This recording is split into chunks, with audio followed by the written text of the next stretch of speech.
అమరావతిలో కేంద్ర ప్రభుత్వం నిర్మించి తలపెట్టిన ఉద్యోగుల గృహ సముదాయానికి అయ్యే ఖర్చు కన్నా రాజధానిలో నిర్మిస్తోన్న నివాస భవనాలకు వెచ్చిస్తోంది తక్కువేనని మంత్రి నారాయణ స్పష్టం చేశారు.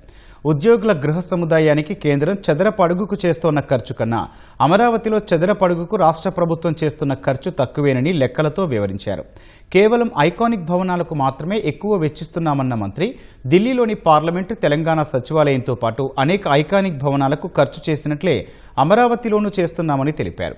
రాజధాని భవనాల ఖర్చులపై వైసీపీ అనవసర దుష్ప్రచారాలు మానుకోవాలని హెచ్చరించారు. అమరావతిలో కొండవీటి వాగు, పాలవాగులపై నిర్మిస్తున్న వంతెనలను నారాయణ పరిశీలించారు. వచ్చే ఏడాది వర్షాకాలంలోపు 69 వంతెనలను పూర్తి చేస్తామని స్పష్టం చేశారు.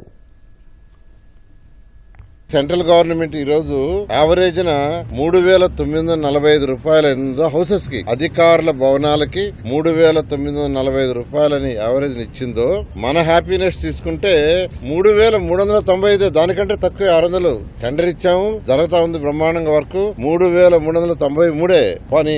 మన గజిటెడ్ ఆఫీస్ తీసుకుంటాం. గజిటెడ్ ఆఫీసెస్ 27.22 లక్షల చదరపడగలు. దానికి ఇచ్చింది 1,003 కోట్లు. దానికి అయింది కూడా 3,684 రూపాయలు చదరపడికి. ఈ రోజు మన గజిటెడ్ ఆఫీసర్స్ యొక్క బిల్డింగ్ గానీ లేదా హ్యాపీనెస్ బిల్డింగ్ గానీ అంటే నివాస యోగానికి ఇచ్చింది ఈ రోజు క్యాలిక్యులేట్ చేస్తే ఆయన యొక్క అమౌంట్ నిన్న సెంట్రల్ గవర్నమెంట్ వాళ్ళు ఇచ్చిన దానికంటే తక్కువ.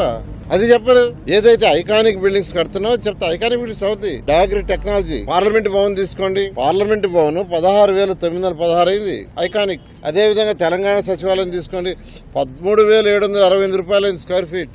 అది చెప్పరు. ఫస్ట్ టెండర్ ఇచ్చింది చెప్తారు. పూర్తయిన తర్వాత ఎంత అయింది, డీవియేషన్స్ ఎంత, ఫర్దర్ టెండర్స్ ఎంత, ఇవేమీ చెప్పకుండా ప్రజల్ని అడ్డదారులు పెట్టించడం కరెక్ట్ కాదు. ఈ రోజు వాళ్ళే అన్నారు, సెంట్రల్ గవర్నమెంట్ రెసిడెన్షియల్ కాంప్లెక్స్ కి వాళ్ళే లెక్కేసి చెప్పారు 3,945 చెప్పుకుంటున్నాం. అంతకంటే తక్కువ రెసిడెన్షియల్ కాంప్లెక్స్ హ్యాపీనెస్ కి 3,393 రూపాయలే, 600 రూపాయలు తక్కువ. గజిటెడ్ ఆఫీస్ కి 27.22 లక్షలు కడుతున్నాం. దానికి ఇచ్చింది 3,684. అది కూడా తక్కువైనా చెప్పరీళ్ళు. ఎక్కడైనా ఐకానిక్ అనేది 16,000, 17,000 అవుతుంది, 18,000 అవుతుంది. ఈ రోజు హైదరాబాద్ పార్లమెంట్ తీసుకోండి. పార్లమెంట్ ఏదైతే కట్టారో దానికి 16,916. కాబట్టి నేను ఒకటే చెప్తున్నానండి, మీరు ఇలా ప్రజలకు గాని అబద్దాలు చెప్తూ పోతే ఆ 11 సీట్లు మేలవు. నేను చాలా క్లియర్ చెప్తున్నా. మీరు డేటా కంపేర్ చేసి చెప్పండి. కాబట్టి కట్టే బిల్డింగ్ ఏంది, ఎలాంటిది కడుతున్నారు, అది ఐకానికా, నాన్ ఐకానికా, రెసిడెన్షియలా, కమర్షియలా, ఆఫీస్ స్పేసా, ఇవన్నీ చూడాలి. అవన్నీ చూసి చెప్తేనే అది కరెక్ట్ అవుతుంది. అంతేగాని